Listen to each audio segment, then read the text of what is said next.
Good morning, gentlemen. Maybe one of you has thought of something for today's session. Question: what should one think about the miracles told in connection with Moses in the Bible, the sea standing still? Rudolf Steiner: now, you see, this was less a matter of there being a sudden miracle than of Moses having a great deal of knowledge. He was not just the person presented in the Bible, but had in fact studied at the Egyptian universities, which were the mysteries. At those schools, students were taught not only about the world of the spirit, but from a certain point of view, also about the natural world. Now in the oceans we have ebb and flood, with the waters rising and falling again. And the point was that Moses knew how to arrange the passage across the Red Sea in such a way that he took the people across at a time when the sea had receded, exposing a sandbank that could be used. The miracle, therefore, was not that Moses held back the Red Sea and fought it, but that he really did know more than the others and was able to choose the right moment. The others did not know this. Moses had worked it all out so that he got there at the right time. He knew how long it would take, or rather that they had to be quick, so that the sea would not take them by surprise. All this did, of course, seem like a miracle to the others. With such things we must always realize that they are based on knowledge, not some other kind of thing, but knowledge. That is how it is with most things we are told of earlier times. The people were amazed, because they did not understand the matter. They did not know. But if one knows that in those early times, too, there were some very clever people, one can find the explanation. Otherwise there is not much to explain here. Maybe someone else has another question? Question: can the culture that streams from Tibet into the rest of Asia still be adequate for those people, or is it getting completely decadent? Rudolf Steiner: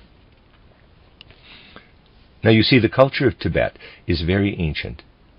It really still comes from ancient Atlantean times.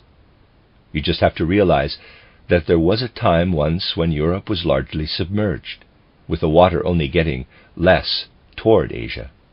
On the other hand, you had land where the Atlantic Ocean is today. There was land then where today we take a boat from Europe to America. That was an early age, when land and water were distributed very differently from the way they are today.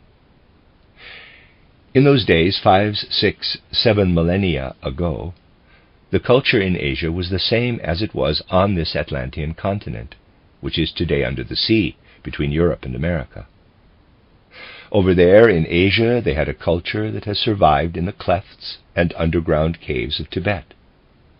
When the sea came to the area between Europe and America, and Europe began to rise, the Atlantean culture of that area was of course lost, but it survived over there in Tibet. However, this culture was really only appropriate to those ancient times, when people lived under very different conditions than they do today. You have to realize that the air was not the way it is today, that humans were not as heavy as they are today, but had much less weight, and the air was much denser. A dense mist really penetrated everything at that time, and because of this, it was possible to live in a very different way. People did not read or write in those days, but they had signs. These would not be put on paper. They did not have paper then. Nor did they write them on parchment, but they would scratch them onto rock surfaces. Those rocks had been hollowed out by the people, and on the inside they would scratch their secret signs, as they called them. We really need to understand the signs they produced if we are to understand how they thought. Now, you may ask how it has been possible for these people to keep it so well hidden. Well, you know, the earliest form of architecture had nothing to do with building above ground, but people would originally dig into the rocks, making their homes in the rocks. That was the earliest form of architecture. So we need not be surprised that this was also the earliest form of architecture in Tibet. But such skills gradually grew decadent, falling into decline. And the things that developed later in Tibet are such that they cannot really be used anymore today, Tibetan culture being older than Indian culture. Ancient Indian civilization developed only after the earth had reached its present form. Tibetan culture was therefore very early. And in this Tibetan culture, something has been preserved in a bad form that originally had a relatively good form. Above all, the ruler principle has taken a not very acceptable form. The individual who is to rule Tibet is actually venerated as divine, and this veneration is prepared in advance. I would say the choice is made in a super-sensible way, really. The Dalai Lama was chosen to be ruler in the following way. Long before, when the old Dalai Lama was still there and people realized that he might soon die, a family was identified somewhere, and it was said, the new Dalai Lama must come from this family. That is how it was in Tibet in earlier times. These were not hereditary rulers, but priests, who were the real rulers, identified a new family from which a Dalai Lama was to come. If a child was born in such a family, it would be held available until the old Dalai Lama died. You can imagine that the worst kind of abuse was rife. If the old Dalai Lama was no longer wanted, they would simply look for a child and say, the soul of the old Dalai Lama has to enter into the soul of this child. First he had to die, however, and the priest made sure that this happened at the right time. The people then believed that the soul of the old Dalai Lama had entered into the soul of the child. It was thus arranged that the whole of the populace really believed that the soul of any Dalai Lama had previously also been in the Dalai Lama who ruled thousands of years earlier. They thought it was always the same soul, and to them it was always the same Dalai Lama. He merely changed his outer body. It was not like this in the original culture, but extraordinary mischief has developed out of it.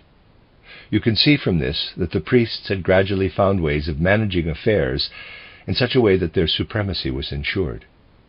This does not mean, however, that one does not discover great scientific secrets which people knew in the early days. These are engraved in the rocks, but Europeans have only been granted access on the rarest of occasions. It is true, however, that one can discover the great scientific secrets people knew in the early days, and all it needs is to develop this knowledge in a new form. The situation is like this.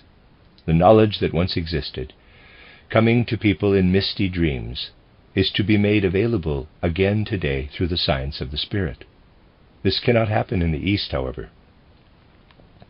You see, new knowledge, new insights, will never be gained in the same way in the East as here in Europe, because Oriental bodies are not made for this. The attempts one has to make to gain insights like those I have presented to you can only be done in the West and not in the East. Orientals are also much more conservative than Europeans. They do not want anything new, and the things we do here in Europe, therefore, do not impress them. But if you are able to say to them, significant truths are to be found in those ancient crypts, which is the name for those rock caves, and they are ancient, this will make a tremendous impression on them. Europeans also have some of this. Just look at the Freemasons' lodges of the higher order, if you are able to get into them. As to anthroposophy, it interests them a little, for they too are concerned with supersensible things. But they do not take a serious interest. But if you say to them, quote, this is something that has been found, it is ancient Egyptian wisdom or ancient Hebrew wisdom, close quote, then they'll be pleased. They'll immediately take it up, for that is the way people are. New discoveries do not impress them much, but something really ancient, even if they do not understand it, makes a considerable impression on them. We may therefore assume that ancient knowledge, if found in Tibet, would provide fresh impetus.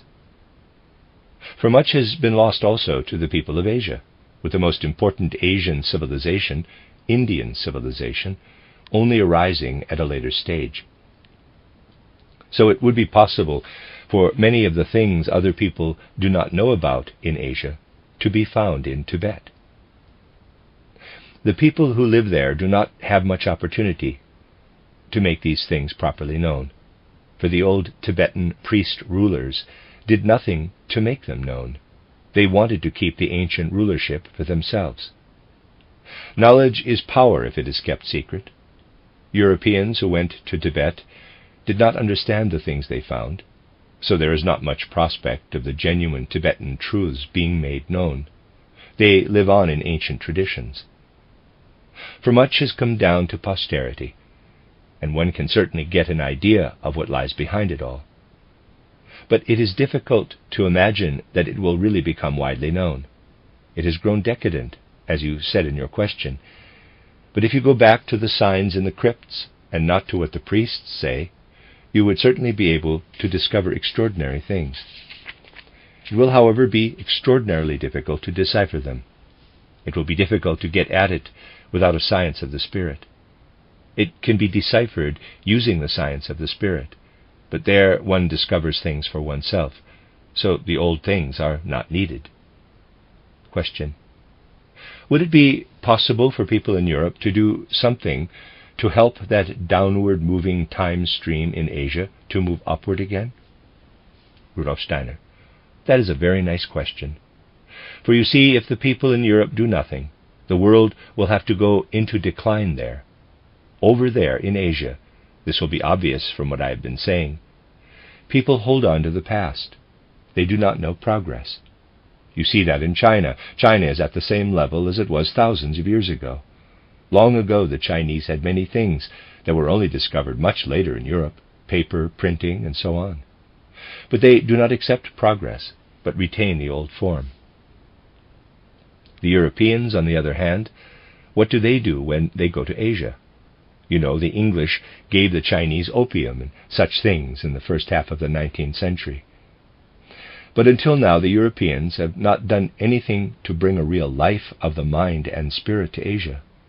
And it is difficult, of course, but these people simply do not accept it. You see, the situation is interesting. As you know, European missionaries go there with European religion, European theology, and want to take European culture to Asia. This makes no impression whatsoever on the people of Asia. The missionaries speak to them of Christ Jesus as they see him, and the Asian person says, quote, "Well, if I look at my Buddha, he has much more excellent qualities," close quote. So they are not impressed. They would only be impressed if one presented Jesus Christ to them the way he was presented here in these lectures some time ago, again in response to your questions. That would make an impression. But again, one has to remember that Asians are conservative, reactionary, and initially suspicious. It is a strange thing, gentlemen. You see, there are some who have studied the ancient wisdom. Over in Asia, they have learned something from Tibetan scholars, wise men, Tibetan initiates. The initiates themselves do not bother with the Europeans, but their students have done so. And this can really surprise one at times. I have told you a few things that will have surprised you concerning the influence the universe has on human beings. It takes a great deal of time to investigate this fully. I can truthfully say that some of the things I am now able to tell you took 40 years until I was able to speak of them.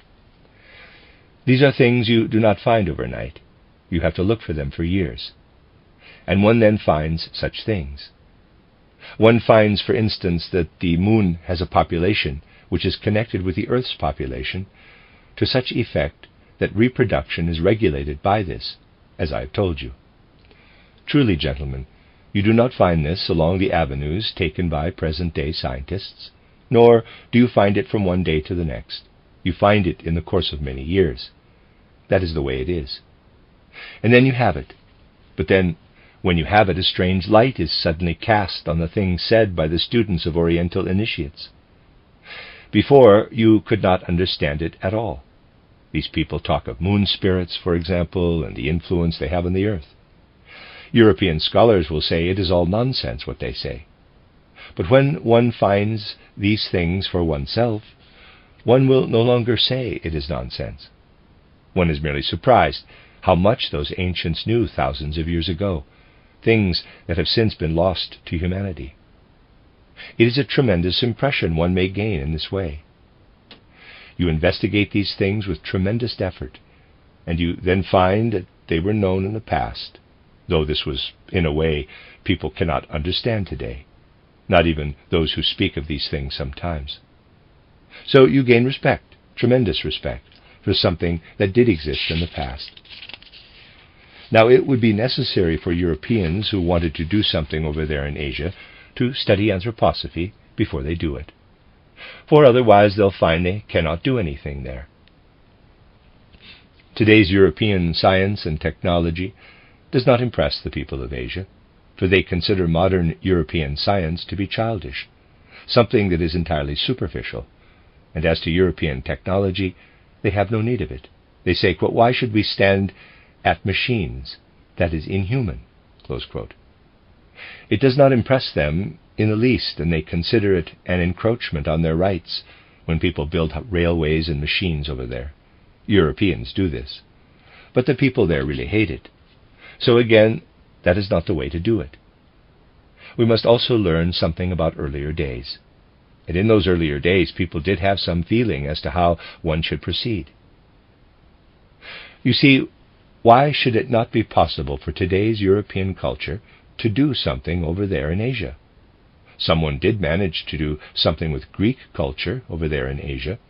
That was in the 4th century before Christianity was founded. Alexander the Great was the man. He did take a great deal of Greek culture to Asia. And it is there now. It even came back again to Europe by a roundabout route through Spain with the Arabs and the Jews. But how did Alexander manage to take those things to Asia? Only by not proceeding the way modern Europeans do. Europeans consider themselves to be the clever ones, people who are altogether clever. When they go somewhere else, they say, quote, "They're all stupid. We have to take our wisdom to them," close quote. But the others do not know what to do with it. Alexander did not do that. He first of all went wholly into what the people had themselves, and very slowly, little by little, he let something flow into the things those people had. He respected and valued the things the others had.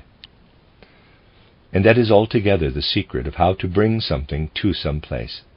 There's much to be said against the British, and it is an infamous story in British history that they took opium to China from sheer egotism. But one nevertheless has to say that not so much perhaps in the sphere of mind and spirit, though actually even there, the British always respect the customs and traditions of the nations they go to, especially in the economic sphere. They simply know how to respect it. The Germans are probably least able to do so. Because of this, the Germans do not do well as colonizers, for they never consider what it feels like for the people where they want to have their colonies. They are expected to accept instantly what the Germans themselves have in Central Europe. And that will not do, of course. As a result, things have gone in such a way that the British are happily maintaining their colonies, even if the people rise at times and all kinds of things, but economically the British still have the upper hand. The British do at least know how to consider the nature and character of foreign nations. The British also go to war in a very different way from the Germans. How does a German think of waging war against some nation? I don't want to speak against war at this point, but merely tell you how the Germans see it. They think one just has to set out and conquer. The English do not do this. They first of all observe, and perhaps even stir up another nation, and let them fight among themselves. They'll look on for as long as possible, that is. They let people sort themselves out among themselves. That is how it has always been. And that is how the British Empire was established. The others, you see, never quite know what is going on. The British have a certain instinct to respect the particular nature of foreign nations, and this has made it possible for them to gain such a colossal economic advantage. I am sure no one in England would have got the idea to do what people are now doing in Germany, which is to introduce the Rentenmark currency. There is, of course, a major money problem in Germany at the moment. No one has any money. But when the Rentenmark was introduced as a stable currency, people thought it was something terribly clever. It was, of course, the silliest thing one could do. For as long as all the paper money in Britain has gold coverage, the Rentenmark must immediately lose value. If the thing is done artificially, as is not the case with a stable currency, it just means that the price of goods will rise. You see, people have the Rentenmark in Germany, and it is always worth 1 mark. But, gentlemen, you can only buy as much for it now as you used to get for 0.15 mark, and so it is in reality worth no more than 0.15 mark. It is a deception to say it will not go down and be stable. And that is how it is. People think in Germany, but they have no feeling for reality. A nice little anecdote tells us how different nations study the natural history of a kangaroo, let us say, or some other animal, perhaps in Africa. The Englishman goes to Africa, like Darwin did, who traveled around the world for his nature studies, and observes the animal in its natural habitat. He can see how it lives there and what natural conditions are. The Frenchman immediately removes the animal from the desert and puts it in a zoo. He studies the animal in the zoo, not in its natural environment, but in a zoo. And what does the German do? He does not bother to look at the animal at all. He sits down in his study and begins to think. The thing in itself does not interest him, according to Kant's philosophy, as I told you, only the ideas in his head. He spends some time thinking things out, and having thought for a sufficiently long time, he says something, but it is not in accord with reality. But the thing is also only relative where the British are concerned. No one in modern Europe knows the ways used in the past to influence human beings. For instance, the way Alexander the Great apparently left things exactly as they were, but little by little, slowly, introduced things that came from Greece in Asia. No one in Europe knows how to do this today. The first thing Europeans would have to learn, therefore, would be not simply to take things to Asia, which are there already, but above all to go to some trouble to find out what the people of Asia know. They would then learn about Tibetan wisdom, for example. And they would then not speak of it to people in the old way, but present it in a new way. But they would be using Tibetan wisdom. Thus, respecting the local culture, they would achieve something. This is something which Europeans in particular have to learn. Europe is really a vast edifice of theories. Europeans produce theories, and basically have no practical approach. That is the way it is.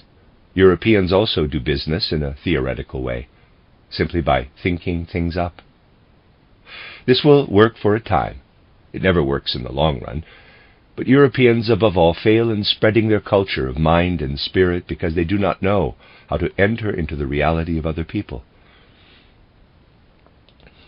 Here, too, the science of the spirit must bring a change. But how does this go, even today? You see, gentlemen, it is important that in anthroposophy we make it a way of life, absolutely practical. One has to start somewhere, of course. What did I do myself, gentlemen? I once wrote about Nietzsche, and people thought I had become a follower of Nietzsche. If I had written the way people would have wanted me to write, the way many people thought I would write, I would have written, Nietzsche is an absolute fool. Nietzsche has put forward foolish notions. Nietzsche must be fought to the death, and so on. I would thus have written in opposition to Nietzsche. It would have meant that I could be thoroughly abusive, almost as abusive as Nietzsche himself. But there would have been no point to it. It would have been useless. I gave careful consideration to Nietzsche's teaching. I presented the things Nietzsche himself had said, and only let anthroposophical views flow into it. Today, people come and say, quote, he used to be a follower of Nietzsche. Now he is an anthroposophist. Close quote.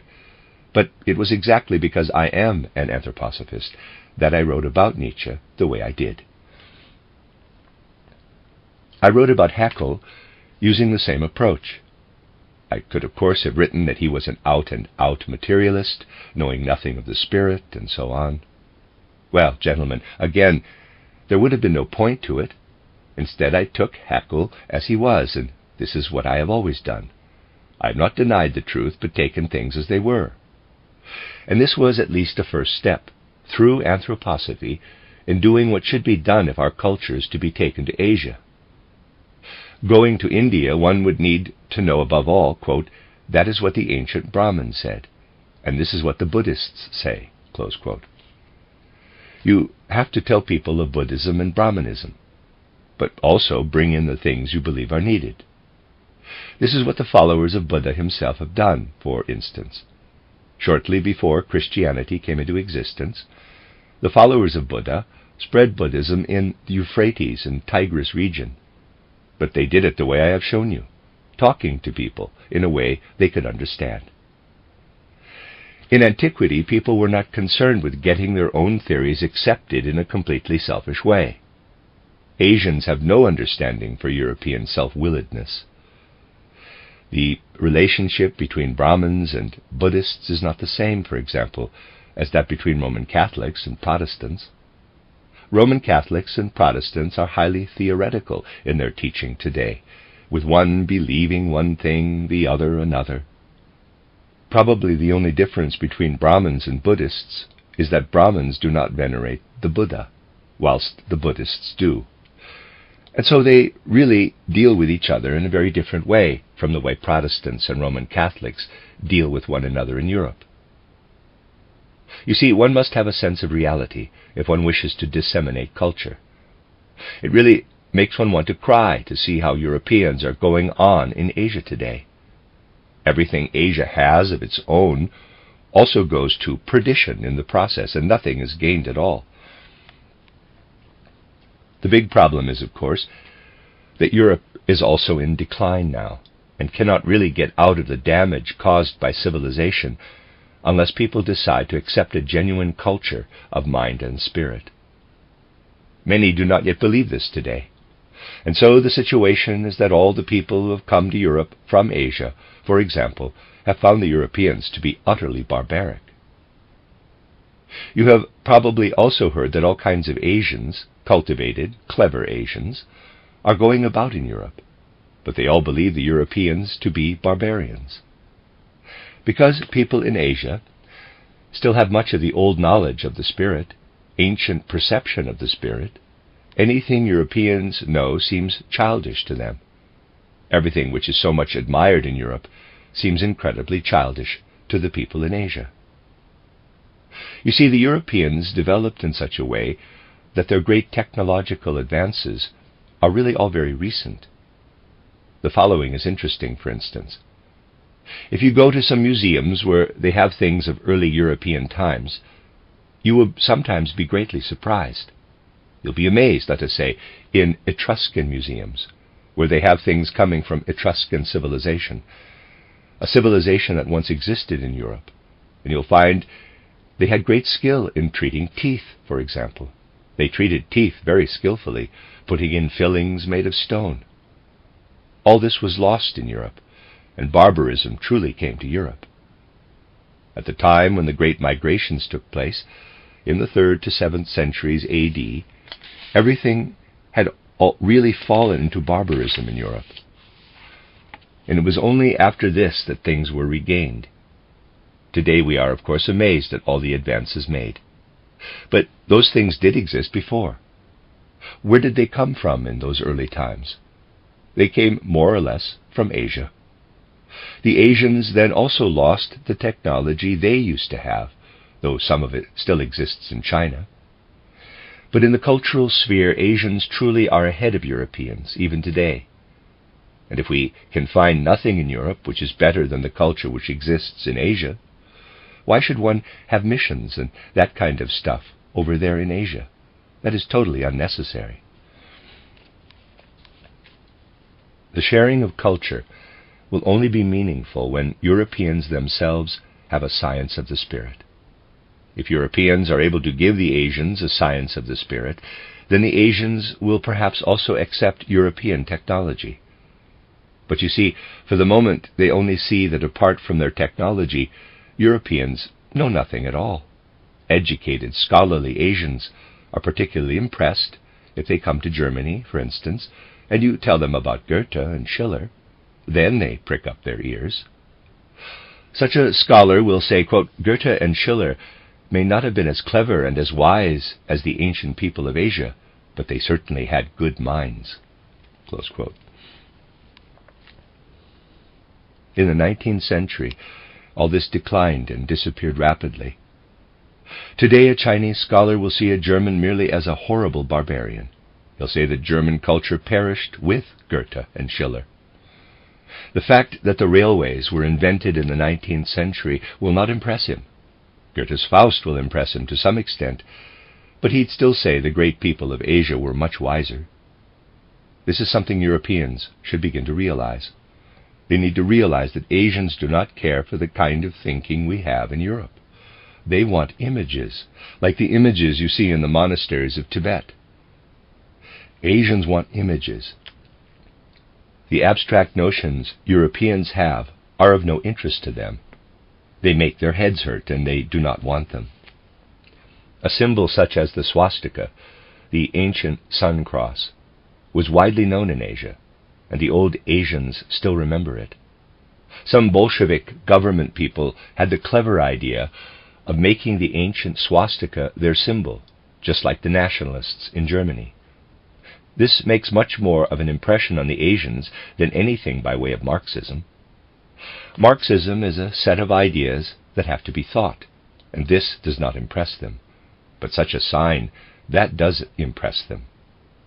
And if people do not know how to approach these people and come to them with things that are completely alien, nothing will be achieved at all. Again, we see that what matters above all in Europe is to have real insight again, a science of the spirit. You may also have heard that a gentleman called Spengler, he even gave a lecture in Basel once, I have heard, has published a work titled The Decline of the West, that is, the decline of Europe and America. In it he speaks of everything that exists as European culture having to perish. Well, gentlemen, the superficial culture we have today must indeed perish. Something new has to come from inside, out of the spirit. But the outer superficial culture must go. And because of this, the book speaks of the decline of the West. One cannot really say anything against what Spengler says about the decline of the West, about what will be necessary with regard to external things. But he then speaks of the things he sees as positive, as something new. And what does he speak of, gentlemen? The Prussian spirit. He says Europe should take up the Prussian spirit. In his view, that should be the future civilization of Europe. Now, I do not know how he spoke in Basel, for I cannot imagine that he would have made a good impression on the Swiss by showing them that the Prussian spirit should rise from the decline. But you can see how an important man, a clever man like Spengler, is able to see quite clearly that the existing civilization must perish. But, he says, brute force should rule in future. He is quite open about this. In future, there can only be the conqueror, brutal and powerful. If that is the most widely read book today, for Oswald Spengler is most widely read in Germany today, and an Oriental, an Asian, compares what it says with his own culture, he will have to say to himself, quote, "That is one of the cleverest people in Europe," close quote. And if he also has his own knowledge of the spirit, dreamlike in the ancient way, he has to say, well, what kind of people are these most clever Europeans? They have nothing to give us. Gentlemen, that is the crux of the matter. And when the question is asked as to what Europeans can do to counter the downward-moving time stream in Asia, we simply have to say, the situation in Europe is such that Europeans must first of all find themselves, gain their own culture of mind and spirit, having lost it at the time of the great migrations. A true culture of mind and spirit was lost in those early Christian centuries. What came to Europe was not the deeper Christianity, but words, really and truly words. You can see it particularly from the way Luther then translated the Bible. What did he make of the Bible? An incomprehensible book. For if you are honest, you cannot understand Luther's Bible. You can have faith in it, but it cannot really be understood, because that was already a time in Europe when people no longer knew of the Spirit. There is Spirit in the Bible, but it must be translated spiritually. But the things you find in the German Luther Bible, for example, are incomprehensible if one is honest about it. And it is really the same in all areas, except for wholly superficial insight into nature.